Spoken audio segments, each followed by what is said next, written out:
Y'all, it's the last work day at this old shack.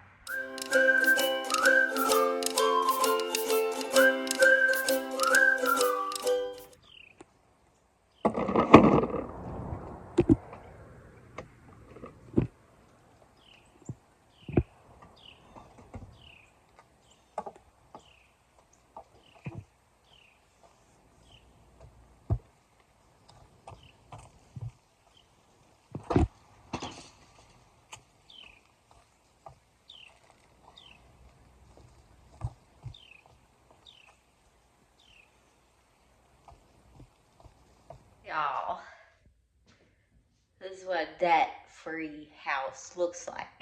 Maybe you've never seen one of those before. This is what a paid-off, debt-free home looks like. We did it. I did it. My partner did it.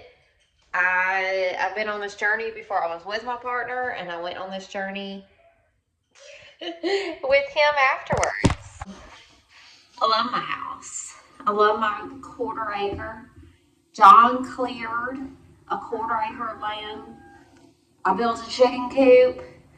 We had an electrician. We had a plumber. We had a contractor. We went through inspections. So this house wasn't just a debt-free home. All I ever dreamt about and all I ever focused on. And if you want to achieve a goal, you gotta lock in on it. And every single day of your life is living towards that goal. Every penny that I saved, skipping fast food, buying secondhand, every penny that I saved, I was thinking about a house. I was thinking about land. I was thinking about a home, a debt-free home that couldn't be taken away from me and my children. I was an old single mom. I was out here with 2 kids. Now I got my partner and I got 3 kids. But at that point in my life, I've been divorced. I had my happily ever after dream home. The house was perfect. The marriage was not.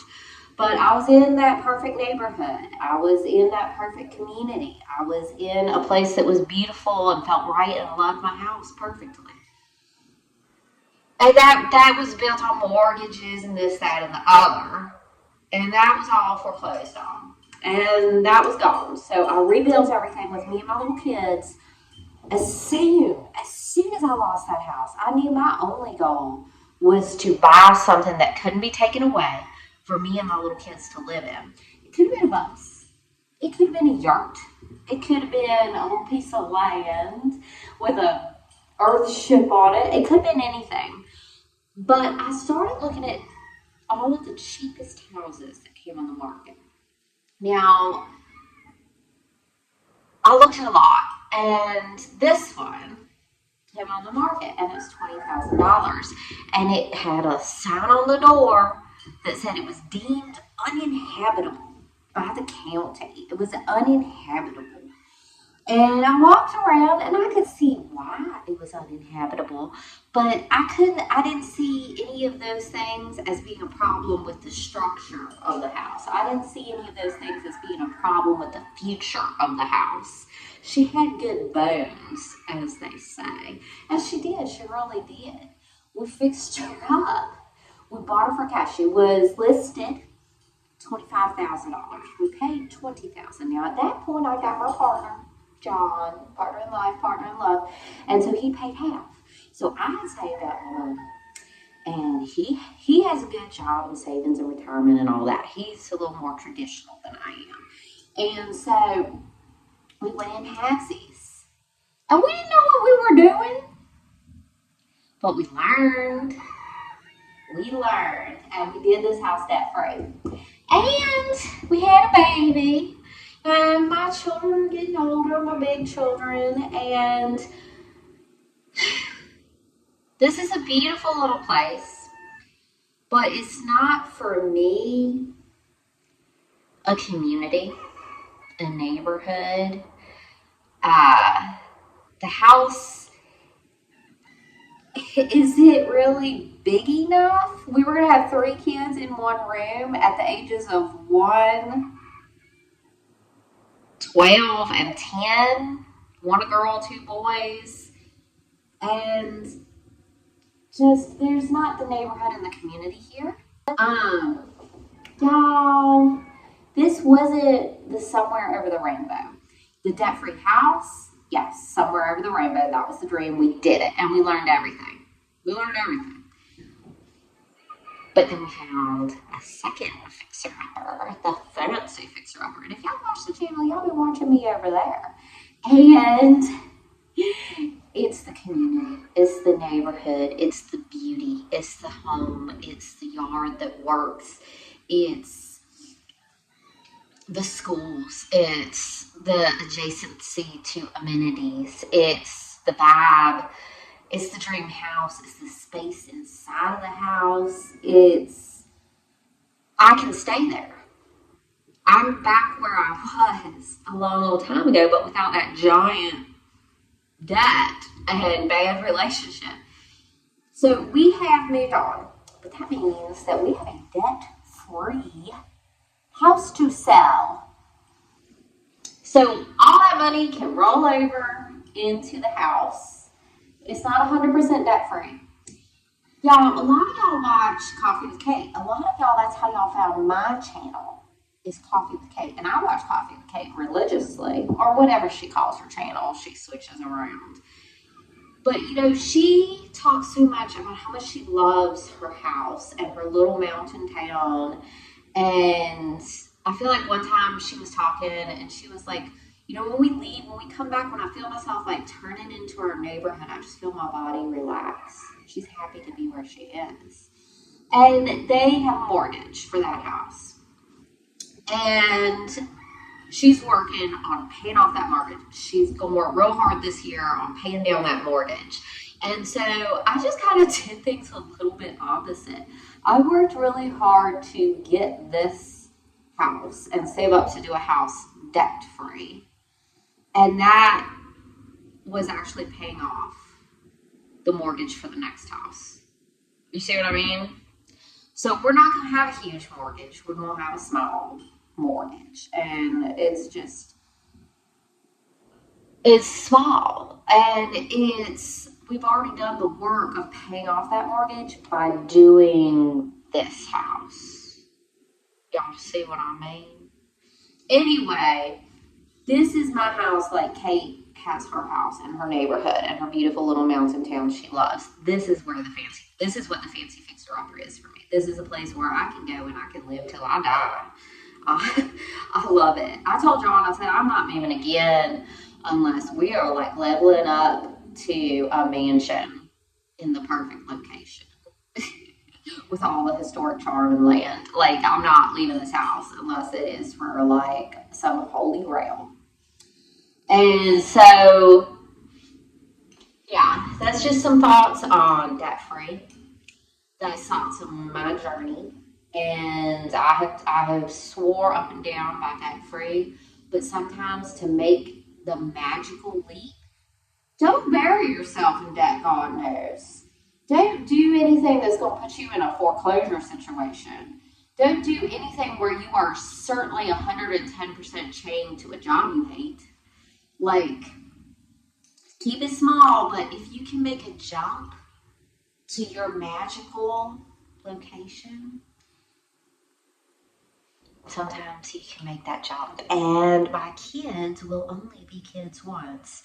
And I'm getting them in that magical location now. So Tom can finish up middle school and do high school. Zizi can do middle school and high school. And my little baby can live and live. Now, it feels good. I feel just excited to cash out. And I feel thankful. I feel overwhelming gratitude when I look at this house.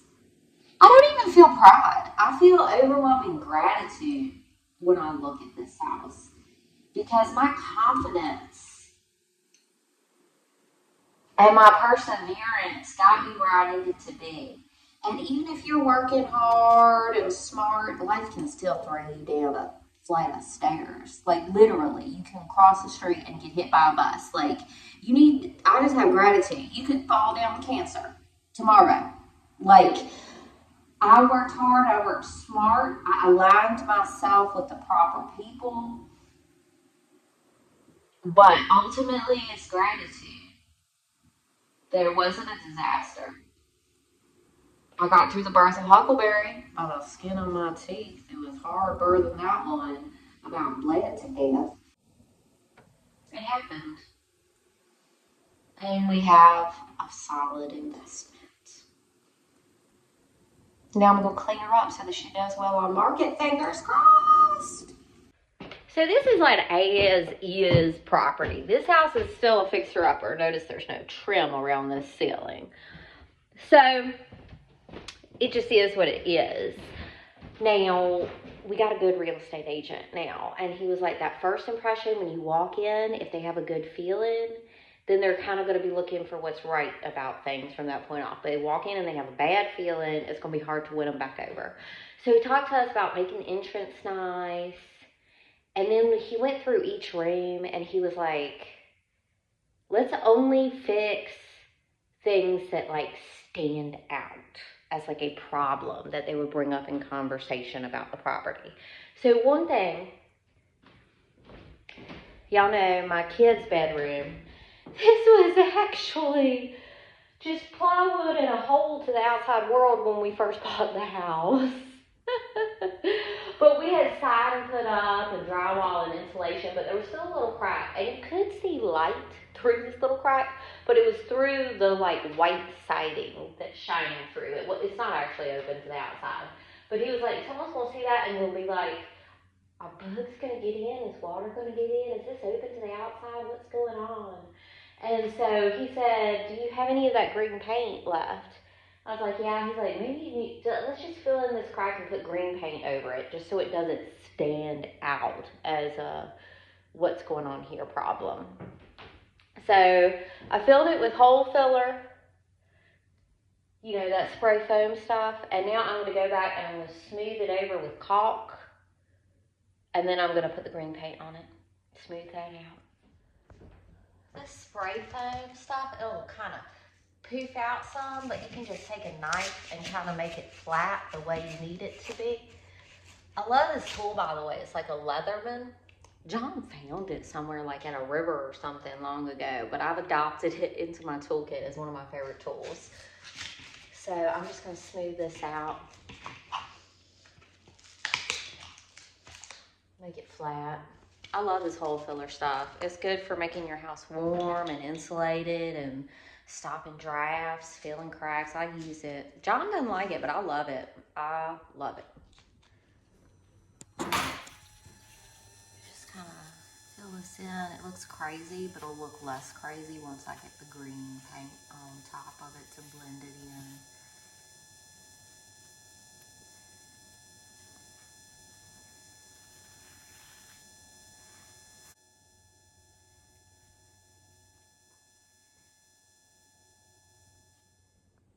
Alright, I used up all my caulk. I still have to do this section, but I'm not going to worry about that today. I'm just going to hop back over here another day. We still have like a week or two, but we have the holidays. We're going to list in the beginning of January after we get through the holidays, because I don't think people are going to be shopping for houses while Santa Claus is coming to town.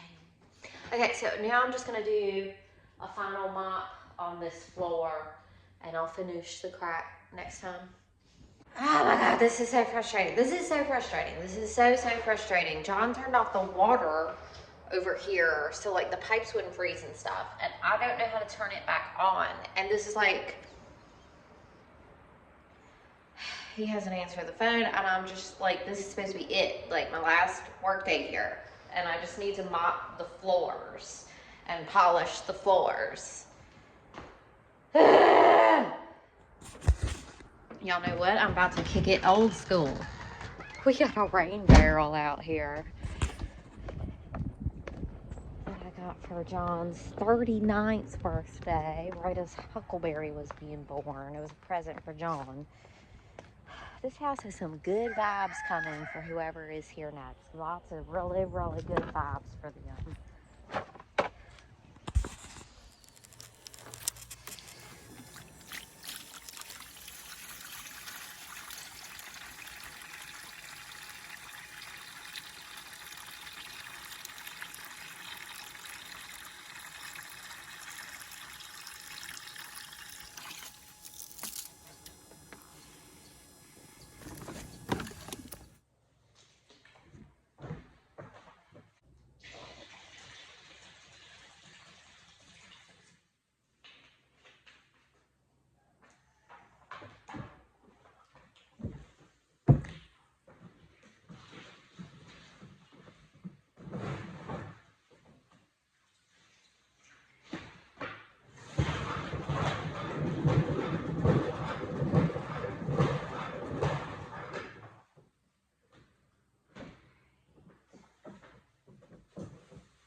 All right, now we're in John's, which used to be John's office, the big, nice bonus room in the basement. So there was a piece of ceiling missing when we moved in, and as you can tell, we got that texturized ceiling. That's what it was when we moved in here, and I put a coat of white ceiling paint on it. And then at a later time, we put up a piece of drywall so that it wasn't just a hole in the ceiling looking up at the floorboards of the kitchen.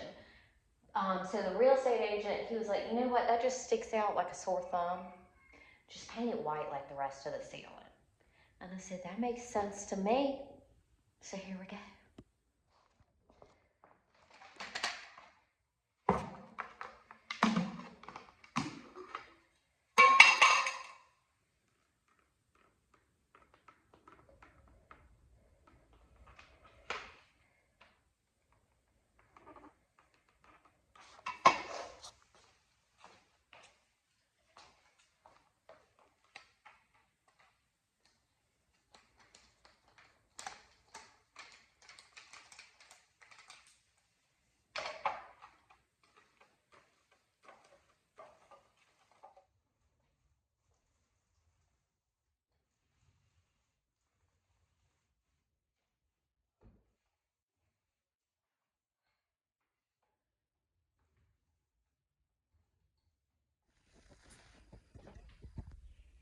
Better. Better, not perfect. That's my new motto. I'm gonna do one last clean on this floor. Last clean ever on this floor. I had paint on my face. I got an electrician about to come up in here. Seeing me like this, oh my God. Oh, y'all. You're just gonna have to take me as I am.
I've been working a lot today.